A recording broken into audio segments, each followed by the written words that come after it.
Hello everyone, today I'm going to give you a little tutorial on Upbeat Perform and how you can use it with your ensembles. This will be very brief, it's just an overview of the interface, but maybe you'll find this useful as you start your first projects. To begin using Upbeat Perform, you're going to want to go to upbeatmusicapp.com in your Chrome browser. If you have not yet created an account, go ahead and do so. Otherwise, click Login in the upper right-hand corner.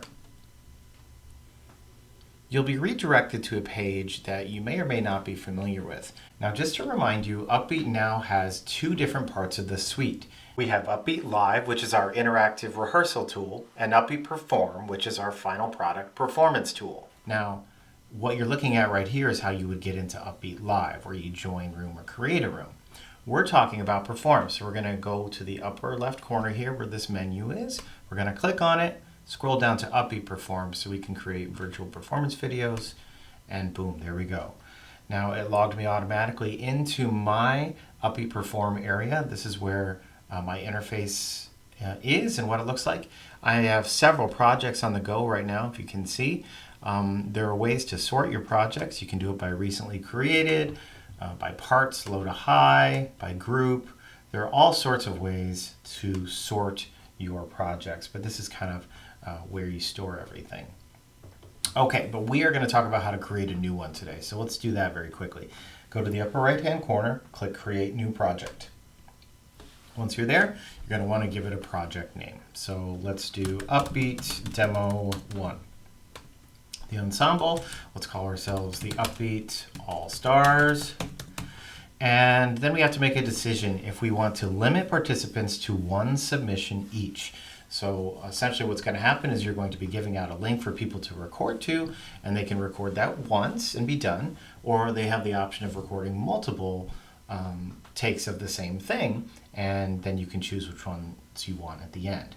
I'm going to take off the limit right now so I can record several in a row. Then you get down to recording mode here, and this is where you can choose click track or backing track. Click track is what you call quick in Upbeat Live, and here is a click track. Backing track is the same thing in Upbeat Live using those up track files. But let's go ahead and just start simple. Let's do a click track, and let's set it at 120, 440 hertz, but you can change those things. So, creating a new project. This is the page that they send you to, and right now it's blank. There are no submissions because we just created it, but I just want to show you around very quickly. You can always go back to your original page here where you're storing your projects. You can choose to not accept new submissions or accept new submissions. That's up to you. You can send feedback to developers who are working really hard to make sure our voices are heard in the making of this product.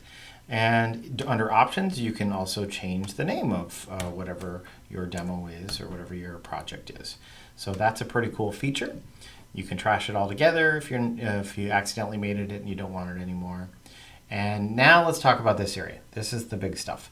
So first step when you're here is you're going to want to copy the invite URL. You click on that and it takes one click and it's already on your clipboard. So what you can do then is you can go to your Schoology or your Google Classroom or your Zoom chat or any way you want to give this link to your students, and it will provide a link directly to this area. Now, they will not be able to see this, but what they will see is this. I'm going to go ahead and show you. I had already copied it, so I'm going to paste it now. Boom, here's what they see. They see something called Upbeat Perform Recording, and they will remind you that headphones are required to make it work. And they tell you that you have to click I am wearing headphones for this to work. That's how important that is. Ironically, I am not wearing headphones right now for this demo, which I'll show you because I want you to hear what's happening, but headphones are a must. Once you get here, you want to enter your name. So we'll go ahead and enter my name and what instrument you're going to play. So today, let's say I'm playing the bass. I will hit bass and continue.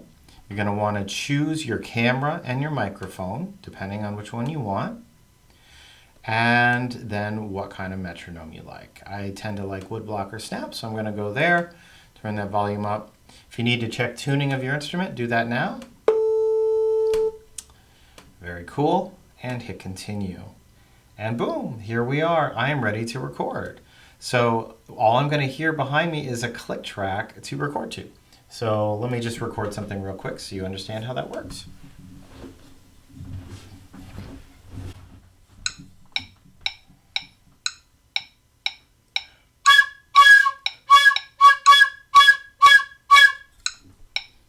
I'll hit stop. Of course, all I had is a train whistle nearby. Go ahead and preview.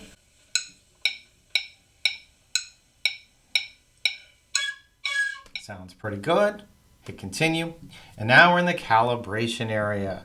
Now this is such a crucial process to using Upbeat. Know that you are yellow and green is the click below. So you drag left or right to align it. Now, you really want to know where you begin playing. I began playing on beat 1. A lot of this yellow right here, these are all just clicks that we heard. But this yellow is where I began. I want that to line up with the green. So I'm going to go ahead and drag that as close as I can. I'm going to play a preview. It's not quite right, but of course, I wasn't wearing headphones, so that's probably why you get that bleed. I'll try again. There it is, better. So now I'm going to hit done, and this is what's happening. It is uploading my recording to that original area that we had just talked about.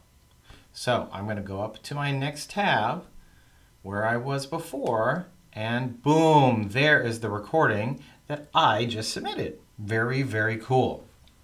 So now at this point, you have a few things you can do. You can preview your own audio or whoever submitted that audio by doing this. Right, and this is very helpful, particularly if somebody's having a mic issue or if you're not quite sure if the headphones are right. And let's pretend that this was just not lined up. Well, guess what, everybody? If you click on these 3 dots, you can do several things, including recalibrate. You can rename, you can delete the part, you can even download the part specifically and hear that alone. But I'm going to go once again and talk about recalibration. So I'm going to click on that. Now here it is, it's back, right? So let's pretend that mine was off, like it was like that, and it sounded something like this. Yuck, right? So let's say you get that submission from a student or a performer, and you just want to help them out a little bit, so you can recalibrate for them. Let's put it back. There it is, it's done. So that's a very magical thing that's helpful in this platform. Okay, so now I'm going to jump to another one of these and show you what it looks like when you have several parts being played at the same time. So let's just quickly do that.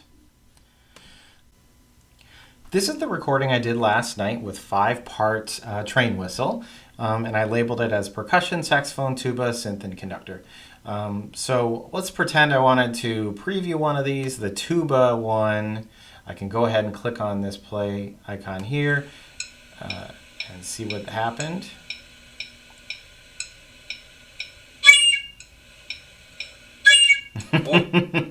I could either be very happy with that or not, but you get the idea. You can preview all of these. Now, let's talk about the slider. You can adjust the audio level for your final mix. You can bring some up and some down depending on what you want. You can have a lead voice up a little bit. You can have other voices down, and it's just a way to do that. You can also take out the video of some of these for the final mix, which I'll show you about in a minute.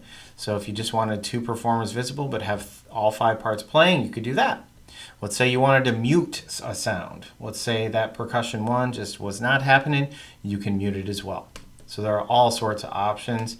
I'm going to go ahead and take those off and now talk to you about reload and audio only.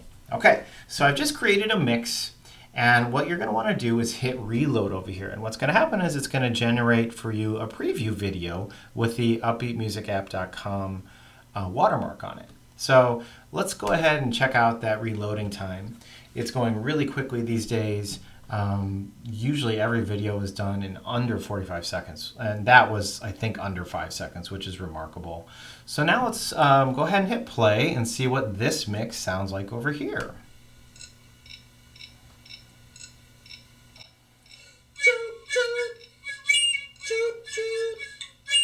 Okay, was not amazing, but we definitely heard every part there.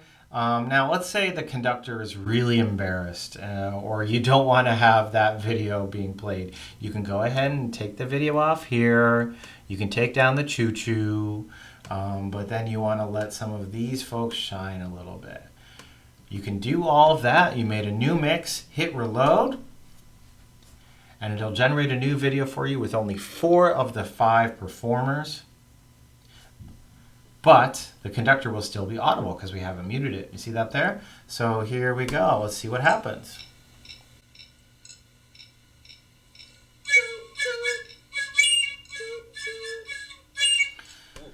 There you go. So that's pretty cool. Now, there's something else that I think is neat about this. You can arrange what order you want the videos in over here. And this is how you do that. You hit arrange, and you can arrange it by the newest recording first, up in the upper left, to the oldest recording first. You can arrange by first name, last name, instrument A to Z, or Z to A. Let's go ahead and mix it up. Let's arrange it from Z to A and see what happens.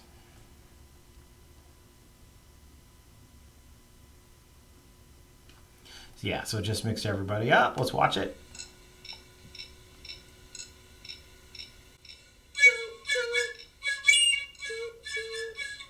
Okay, cool. So you get the idea. You can play with the mix. You can make it yours. Now, let's say you're working on a video that has 100, 120, or 140 players all coming in at the same time. And you are trying to reload so you get instantaneous feedback on how you're doing.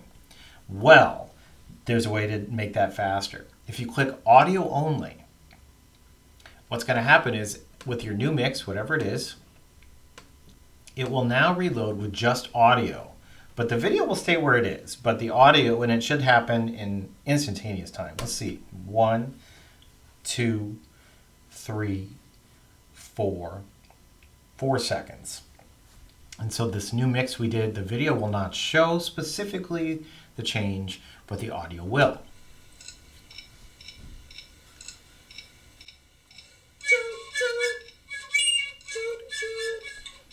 All right, so now we are going to pretend that is the ultimate mix. That's the one we want for our performance. You have a few options. You can download the preview for free as an MP4, and it'll look just like this with a watermark on it. That can be very valuable for quick and instantaneous feedback. Or you can export these without watermarks at a variety of prices. Now, since this is a 5-part video, we have 5 to 16 players. No matter what length of the recording, it's $9.99 for that recording. So 5 through 16, you're going to get $9.99. 2 for 4 is always free, by the way, in Upbeat Perform, which is very cool. And then, if you want one of those big projects recorded, 17 to 140 people, $40 for that project. So that's a little bit about the interface. I would also like to show you what a backing track one does. When you create a new project, instead of clicking on click track, you can do backing track, and you can create a new backing track, which you'll have to go to another tutorial to see, but it'll show you how to do it, or you can upload one. So if you've already made one, you can take it. Here's a sleigh ride one just for fun. Upload it, create a new project. You have to name it something, so I'll do that very quick. And it'll show immediately as a backing track in your mix. So everybody will be playing along and listening to that backing track when they record from this link.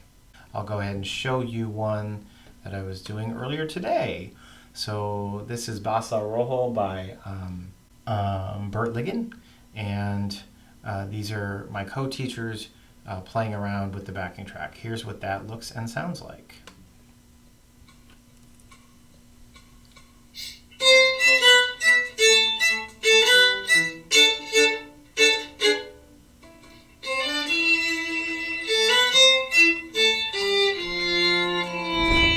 So there it is. When you get your full mix done, you can either take the backing track out altogether, or you can leave it in to kind of enhance the whole project. But that's how backing track works. Okay? So that is my overview of Upbeat Perform. If you have any questions, by all means, go ahead and visit that upbeatmusicapp.com website, and there are several things that can help you there on the resources page. All right. I hope this was helpful. Thanks so much, everybody. Bye-bye.